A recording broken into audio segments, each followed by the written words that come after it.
본격 시험 감독 프로그램 9월 2주차 CNU 클래스룸 발표 시작하겠습니다. 네, 우선 이번에 실제로 테스트를 해보았습니다. 알고리즘 수업에서 약 30명의 학생을 대상으로 테스트를 하였는데, 사실 30명이면은 이제 각각 2개의 화면 공유와 캠을 쓰니까 총 60개의 스트림이고, 감독관이 2명이 있었으니까 약 120개의 스트림이 왔다 갔다 한 테스트였습니다. 약 170%의 CPU 점유율을 관찰할 수 있었고, 제가 육안으로 봤을 때 가장 많이 올라갔을 때는 210%까지 상승하는 것을 확인했습니다. 다만 사실 120개까지는 아닌 것이 학생들이 안 키는 학생들도 있고 왔다 갔다 막 들어갔다 나갔다 했기 때문에 사실은 제 생각에 한 80개도 안 될 것 같긴 한데 어쨌든 조금 완벽하진 않아도 그래도 어떻게 실제로 작동이 된다라는 걸 확인할 수 있던 테스트였습니다. 미디어 서버가 높은 CPU 점유율에도 불구하고 정상적으로 작동을 하였지만 이게 감독관 측에서 화면이 잠깐 보이지 않았다는 이제 현상을 제보 받았는데 사실 이거는 쿠렌토 측의 버그거나 아니면 쿠렌토가 있는 서버 측의 버그, 쿠렌토가 있는 컴퓨터 측의 약간 리소스 문제 아니면 이제 감독관 컴퓨터가 뭐 네트워크가 잠깐 끊겼다던가 하는 걸로 생각이 되고요. 이거는 사실 어, 원인도 잘 모르겠고 이게 디버깅이 쉽지는 않습니다.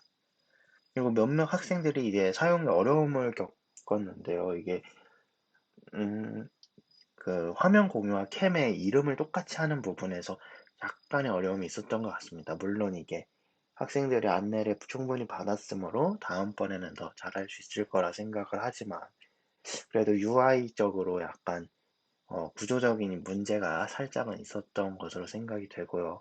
다음에는 그러니까 만약 제가 고친다면 조금 더 직관적인 UI를 만들겠습니다. 그리고 몇몇 검은 캠이나 비디오가 없는 캠을 제가 발견을 했는데요. 제 생각에는 이거는 스마트폰을 이제 화면에 켜두고 오랫동안 터치하지 않으면 자동으로 슬립 모드에 들어갔을 때 이제 웹브라우저에서 계속 카메라를 캐치를 못하고 이제 차단이 됩니다. 이 보안 관련 때문일 수도 있고요. 뭐 아니면 자원 관리 때문일 수도 있지만 어쨌든 핸드폰에서 이제 차단을 하는 것으로 저는 추정을 하고 있고요. 그래서 안드로이드 개발자 옵션에서 화면 꺼지지 않기를 설정해 주거나 아이폰에서 화면 꺼지지 않기를 설정해 줄 필요가 있는데 사실 저는 많은 학생들이 약간 곤란할 거라고 생각을 했는데 그래도 비교적 거의 몇몇 학생들만 이런 문제가 발생했던 것으로 보아서 데브데이라던가 아니면 여러 지난 여러 시험들에서 이미 학생들이 한번 설정을 해두어 가지고 그래도 이번에 큰 문제까지는 없었던 것으로 추정이 됩니다. 하지만 어쨌든 안내를 약간은 할 필요가 있을 것 같습니다. 그리고 추가 기능에 대해서 약간 이런 기능이 있으면 좋겠다라고 제보가 이런 게 있는데 학생이 이제 화면을 송출을 하고 있는지 아니면 그냥 안 하고 있는지 이게 사람이 30명이나 되기 때문에 TA가 한 명 한 명 체크하기가 상당히 어렵고 또 무엇보다 저의 UI는 이제 좀 한 명이 나갔다 들어왔다 하면은 막 요동치는 그런 UI이기 때문에 제가 봐도 좀 곤란할 것 같다는 생각이 들더라고요. 그래서 이거를 제가 구현을 하려고 했는데 이제 현재 JS, HTML로는 구현이 상당히 어렵습니다. 이게 왜냐하면 지금 방식이 어, 비디오를 받으면 제 받은 이름과 함께 그냥 비디오를 띄우는 그런 방식이기 때문에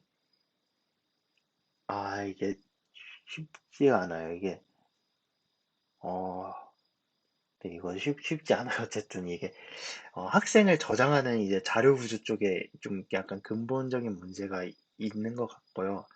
그래도 이제 바꾸려면은 바꿀 수는 있는데 그러면 상당히 이제 누더기가 이제 될 것 같아서 코드가 그리고 또 HTML이 제가 전부 지금 select by ID 아니면 뭐 create 돔 이런 식으로 전부 돔을 직접 다 다루고 있기 때문에 뭐 정렬이라던가 이런 기능을 구현하는 게 정말로 어렵습니다. 그리고 그러니까 한 번 맨 처음 들어왔을 때 학생이 들어왔다. 이거는 꽤 쉬워요. 근데 학생이 왔다 갔다 할 때 이제 막 바뀌고 그런 게 상당히 어렵습니다. 그래서 UI와 로직의 이제 완성도를 위해서 제가 늘 이제 미뤄왔던 리액트를 도입을 하는 게 가장 그래도 좋을 것 같다고 해서 이제 도입을 시도하고 있습니다. 이게 누더기 코드를 해서 어찌어찌 할 수도 있겠지만 그래도 추후에 이제 확장 가능성이라던가 또 어차피 UI도 바꿔야 되고 또 로직도 이제 저 자신에게도 이 디버그가 약간 힘들 정도로 조금 함수 막 나눈다던가 아니면 모듈로 나눈다던가 이런 게 안 되어 있어서 ES6의 그런 클래스라던가 이런 좀 문법들을 사용하고 싶기 때문에 리액트 도입을 하면서 이제 리액트뿐만이 아니라 ES6도 도입하고 컴포넌트도 나누고 모듈도 나누고 이런 거를 제가 구상하고 있습니다. 이제 리액트를 튜토리얼 따라하면서 리액트를 도입 시도를 하고 있는데요.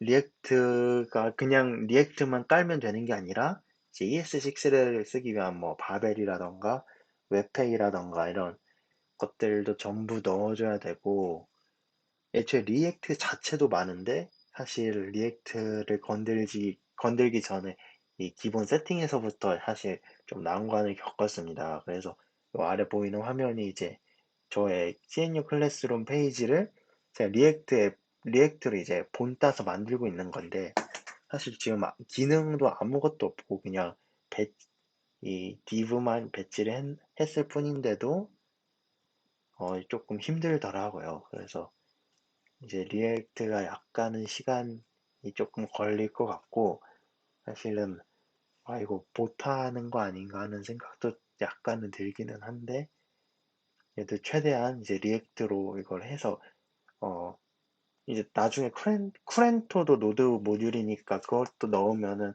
사실 뭐 충돌이 날 가능성도 있고 이게 디펜던시 관리가 상당히 어렵더라고요. 그래서 어쨌든 최대한 이제 리액트로 해볼 생각입니다. 그래서 앞으로의 계획은 저는 DBPR에서 약간 논문이 어떤 식으로 가는지 살짝 봤는데 이제 논문도 쓰는 거를 이제 시작을 해야 될 것 같고요. 그리고 어, 이 기능 추가가 약간 절실해 보이긴 하는데 우선은 리액트로 일단 최대한 먼저 시도를 해본 후에 정 못할 것 같으면은 현재 있는 애플리케이션의 기능을 추가하는 방향으로 약간 들어볼 생각입니다. 네, 여기까지 하겠습니다. 감사합니다.